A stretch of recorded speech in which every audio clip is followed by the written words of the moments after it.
성도 여러분, 안녕하십니까? 김의락 교수입니다. 오늘 이 귀한 시간에 말씀을 통해서 함께 은혜를 받게 될 여러분 모두에게 우리 주 예수 그리스도의 이름으로 문안을 드리는 바입니다. 저는 오늘 결코 평범하지 않고 왜곡되지 않는 진리의 말씀을 여러분과 함께 나누고자 하는 마음으로 이 자리에 섰습니다. 오늘날 교회는 본질을 상실하였고 목회자들은 진리의 눈이 멀어 세상과 타협하며 교인들의 영혼을 위험으로 몰아가고 있으며 평신도들은 분별 없는 목사들의 왜곡된 설교에 이끌려 종교 활동에만 전념하고 있는 현실이 되어버렸습니다. 이 같은 상황 하에서 제가 조금이나마 깨닫게 된 사실은 하나님의 안타까운 마음이었습니다. 모든 사람들이 제 갈 길을 잃고 방황하며 혼란한 시대를 살아가는 영혼들을 향한 하나님의 그 안타까운 마음이 저에게 절실하게 느껴졌다는 이야기입니다. 제 안에서 말씀하시는 성령님의 강권적인 인도하심에 따라 더 이상은 침묵할 수 없다는 절박함으로 타협 없는 진리의 말씀, 오늘 우리가 함께 나눌 마지막 시대의 종말론에 관한 말씀을 선포해야겠다는 다짐을 하게 되었습니다. 오늘 전할 이 종말론에 관한 말씀은 어쩌면 세상의 분주함과 개인적인 염려에 갇혀 우리를 향한 하나님의 애타는 부르심을 깨닫지 못하고 살아가는 이 땅의 많은 영혼들을 향한 하나님의 마지막 경고이자 동시에 여러분을 향한 새로운 삶으로의 간절한 초대일 수가 있다는 사실을 환기시켜 드리고자 합니다. 여러분 한 사람 한 사람의 타협 없는 믿음의 날개짓이 엄청난 결과를 가져올 수 있다는 자신감을 가지시기 바랍니다. 이 놀라운 영적 각성을 위한 대열에 더 많은 성도님들께서 믿음으로 동참하여 주시고 협력해 주시면 감사하겠습니다. 오늘 전할 이 말씀은 이 시대를 살아가는 우리 모두에게 주시는 하나님의 애끓는 메시지임을 다시 한번 여러분에게 상기시켜 드리는 것입니다. 이 말씀이 여러분에게 작은 울림이라도 준다면 좋아요와 구독을 통해 함께 마음을 모아주시고 하나님께 영광 돌릴 수 있는 은혜가 있기를 바랍니다. 오늘 우리가 함께 나눌 말씀은 종말론에 관한 이야기입니다. 이 시대를 분별해야 되는 종말론에 관한 이야기입니다. 종말론은 한국 교회 안에서와 교회에서 많은 쟁점에 논란에 뜨거운 감자가 되고 있습니다. 신학적으로는 종말론의 개념은 시간의 마지막에서 벌어질 일들에 대한 교회의 가르침을 의미하는 것입니다. 대개 신학적으로는 개인의 죽음이나 부활이나 영생에 관한 개인적인 종말론과 주님의 재림과 부활 그리고 예수님의 심판과 새 하늘과 새 땅에 관한 역사적 종말론으로 구분하여 이해되고 있습니다. 그런 맥락에서 역사적 종말론은 오늘 우리가 함께 나눌 말씀의 주요한 그런 관심사가 되고 있다는 사실입니다. 주님이 언제 오실 것인가는 우리 모두의 우리 모두가 갖고 있는 초미의 관심사입니다. 요한계시록 20장에서는 20장을 어떻게 해석하느냐는 종말론에 관한 뜨거운 감자, 그 논쟁의 핵심을 우리가 이해하는 데 도움이 됩니다.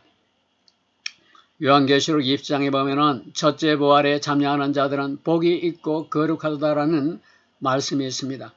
이것은 예수님의 재림과 천연왕국과 직결되는 그런 말씀으로 우리가 볼 수가 있습니다. 이와 관련하여 보다도 구체적이고 세부적인 종말론에 관한 내용은 우리가 별도의 시간을 가지고 함께 고민하는 시간을 가질 것입니다. 오늘 우리가 초점을 맞추고 싶은 것은 이번 그 교황의 죽음과 새로운 교황이 취임하여 벌어지고 있는 그런 상황에 대한 그런 무게에 초점을 두고 말씀을 나눠보려고 합니다. 성베드로 성당에는 교황의 죽음을 두고 엄청나게 많은 인파들이 모이는 장면을 우리가 언론을 통해서 목격했죠. 그런데 교황의 죽음은 우리에게 중요한 사건이 되고 있는데 그 원인은 어디에 있는지를 우리가 마음을 모아서 함께 고민해 보아야 할 진실이라는 점을 깨닫게 됩니다. 교황의 죽음으로 우리의 신앙 환경에까지도 영향을 받기 때문에 더욱 그러합니다. 모든 종교는 하나이고 모두가 하나의 신을 믿는다라는 교황의 메시지가 점점 많은 이들의 입술을 통해서 확산되어 가고 있는 것이 오늘날 현실입니다. 그리고 교황은 이 중심에서 통합과 연대를 외쳐온 것을 우리는 잊지 않고 생생하게 기억하고 있습니다. 이것은 말세의 징조들 가운데 하나일 수 있기 때문에 더욱 우리가 주목을 가지고 관심을 가져야 된다는 말씀입니다. 말씀으로 영적 시선을 가지고 오늘날 세상의 흐름을 바라보고 영적 시선을 우리가 회복해야 하는 이유가 바로 여기에 있다는 것입니다. 전 세계 13억 명의 신자를 거느린 교황은 사실 문자 그대로 지구촌의 상징적인 그런 인물이었죠. 그를 중심으로 세계는 거대한 영적이고 정치적인 재편성과 재분열과 재통합을 이루어내고 있는 것입니다. 로마 교황청은 그 자체가 여러분들이 알고 있는 바와 같이 거대하고 강력한 한 나라입니다. 바티칸은 유엔에서조차 정치적인 발언권을 갖고 있고 세계적인 회의에서도 교황은 종교 지도자 그 이상의 막강한 영향력을 행사하고 있습니다. 교황이 한 말 모든 종교를 하나로 묶자, 이것이 오늘날 쟁점이 되고 있는 세계 통합 운동의 슬로건입니다. 혹은 인터페이스 대화라고 불리는 이 세계 종교 통합 운동은 오래전부터 교황청이 주도해 온 세계적인 흐름임을 우리가 다 알고 있습니다. 이슬람과 불교와 유교와 개신교와 유대교와 힌두교, 심지어 무속 종교와도 손을 잡으려는 이러한 시도들이 이미 여러 차례 있었고 실제로는 공동선언문을 채택하기까지 이르렀습니다. 그런데 이 연합운동은 과연 평화를 위한 것인지 아니면 미혹인지를 우리가 고민하지 않을 수가 없습니다. 아니면 이것이 성경에서 말하는 거대한 마지막 연합의 시작인지도 우리가 눈여겨보아야 할 지점이라는 것입니다. 요한계시록 13장에서 보면은 한 짐승이 등장하죠. 또 다른 짐승이 그 앞에 나타납니다. 세상의 권세자들과 함께 온 세상을 미혹하는 장면이 이들과 함께 나옵니다. 등장합니다. 이 장면은 단순한 이야기가 아니죠. 이는 종교와 정치가 함께 움직이는 마지막 시대의 종말의 질서를 보여주는 하나님이 우리에게 주시는 강력한 경고가 아닐 수가 없습니다. 그리고 그 중심에는 거짓된 영적 지도자가 반드시 있습니다.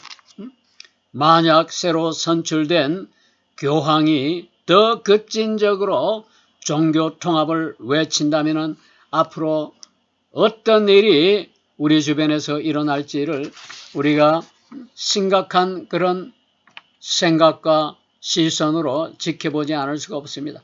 만약 그가 예수 그리스도만이 유일한 길이 아니고 모든 종교는 다 똑같아 하나의 신을 믿는다라고 이렇게 말한다면 또 그 새로 선출된 교황이 종교다원주의가 평화로 가는 유일한 길이라고 외친다면 그 메시지는 지구촌 구석구석마다 정부 정책을 통해서 한치의 반항이나 거부감 없이 의심 없이 전 세계로 조용히 침묵하며 스며들게 될 것입니다.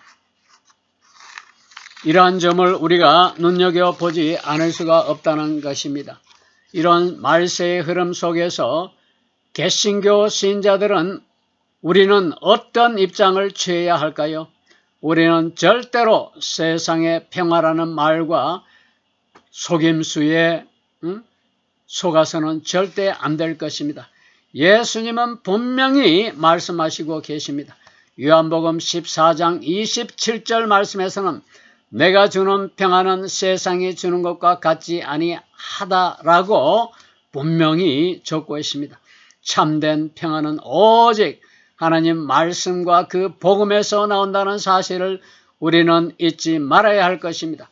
거짓 연합은 잠시 아름답게 보이고 평화를 가져오는 것처럼 보이고 모두가 하나가 되는 것처럼 보이고 들릴지는 몰라도 결국 진리를 흐르게 만들고 복음의 유일성마저 부정하게 되는 엄청난 폐악을 가져오게 된다는 사실을 우리는 주목해야 됩니다.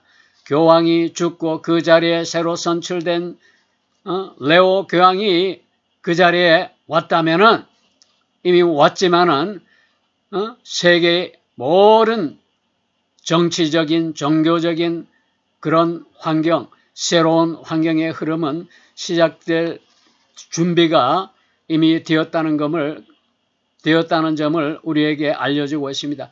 이제 우리는 더욱 분별하고 깨어있지 않으면 안 되는 그런 전환점에 와 있습니다. 세상이 흘러가는 방향을 말씀으로 분별해야 되는 때가 되었다는 점입니다. 눈에 보이는 것보다 세상의 눈길과 찬사와 평가와 인정보다 성경의 경고 말씀에 더 귀를 기울여야 하는 때가 도래했다는 사실을 우리가 절대 잊어서는 안 된다는 얘기입니다. 자, 그렇다면 종말에 대한 예수님의 생각은 어떤 것일까요?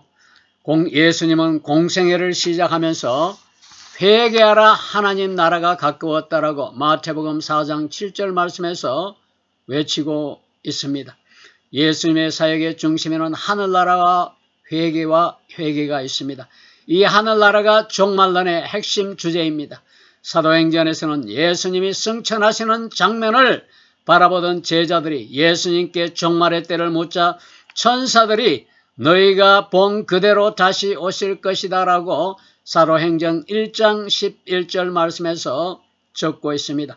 사도 바울이 초대교회에 쓴 편지를 보면 예수님의 재림으로 죽은 자들이 먼저 일어나고 살아남아있는 자들이 그들과 함께 구름 속으로 이끌려 올라가서 공중에서 주님을 영접한다라고 데살로니가 전서 4장 16절에서 17절 말씀에서 분명히 적고 있습니다. 성사학적인 관점에서 보면은 신앙을 관통하는 가장 중요한 점이 바로 종말론입니다. 이 땅에 존재하는 모든 종파와 교리에는 종말론이 중요한 자리를 차지하고 있다는 것입니다.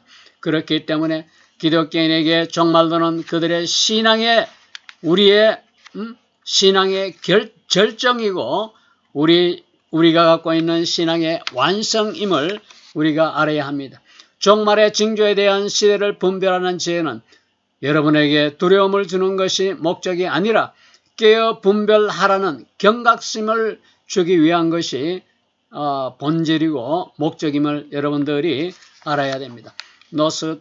노스트라다무스와 같은 세속적인 종말론자들의 관점에서 볼 때 종말론은 유토피아가 아닌 디스토피아적인 관점에 무게가 있는 반면에 기독교에서 말하는 세상의 종말은 하나님께서 다시 오셔서 무너지고 망가지고 타락한 세상을 회복시켜서 이 땅에 하나님 나라를 완성한다는 깊은 의미가 있는 것이고 우리들에게는 그렇기 때문에 소망이 있는 것입니다.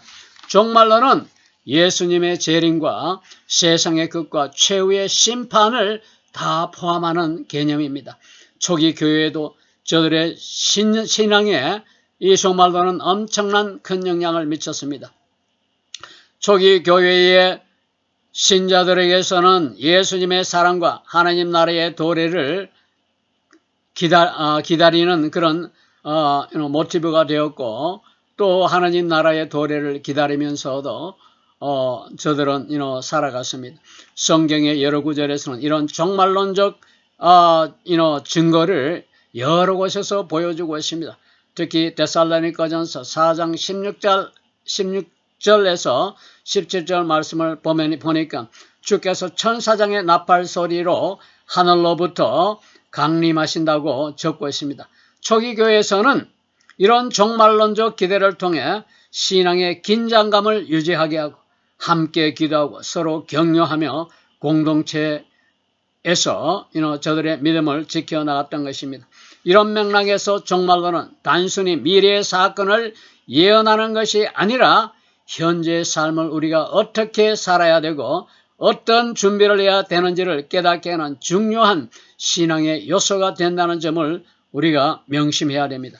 이런 현대 교회에서도 종말론은 중요한 요소이고 우리 삶의 방향성을 제시하는 귀중한 역할을 하고 있음도 부인할 수가 없습니다. 2000년 전에 제자들이 예수님께 세상의 종말에 대해서 묻자 예수님께서는 마태복음 24장에서 이렇게 말씀하셨습니다. 많은 이들이 내 이름으로 와서 내가 그리스도라라고 말하며 많은 사람을 속일 것이며 전쟁과 전쟁의 소문을 들을 것이다. 나라를 대적하여 싸우고 기근과 역병, 지진이 있을 것이며 이 모든 것이 고통의 시작이다라고 말씀하셨습니다. 지금이 과연 종말의 시작일까요? 악한 영은 하나님에 대한 우리의 믿음을 흔들어 우리가 불안과 두려움에 빠지기를 원합니다. 예수님은 마태복음 24장 42절 말씀에서 주께서 어느 때에 올지 알지 못하니 깨어 있으라고 권면하고 있습니다. 이외에도 데살로니가전서 5장 1절에서 4절 이하에서도 똑같은 지적을 하고 있습니다. 그들이 평안하다 할 때 그때 임신한 여자에게 해산의 고통이 이름과 같이 멸망이 갑자기 그들에게 이르니 결코 피하지 못하리라고는 말씀을 지적하고 있습니다.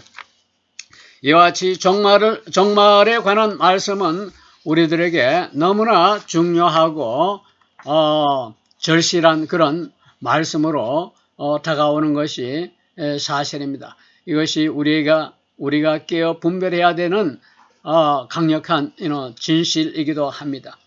자, 종말에 관한 말씀은 너무도 중요하고 우리에게 미치는 영향력과 파급이 너무나 강력하기 때문에 이를 좀 더 구체적으로 세분해서 여러 차례에 걸쳐서 우리가 함께 고민해야 되는 그런 토픽이라는 점에서 영적인 혼합주의와 종말의 징조에 관해서 좀 더 구체적으로 좀 더 깊이 있게 다음 말씀에서 연속적으로 증거하기를 원합니다.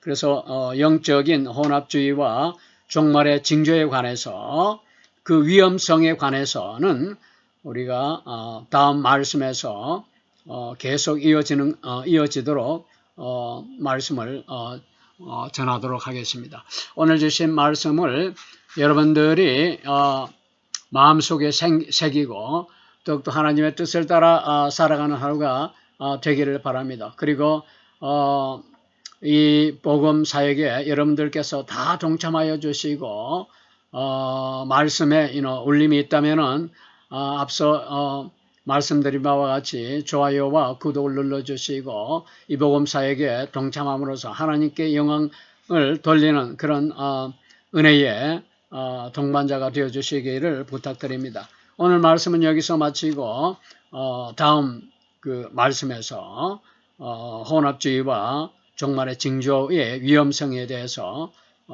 말씀을 전달할 때까지 오늘도 은혜로운 하루가 되기를 축원합니다. 감사합니다.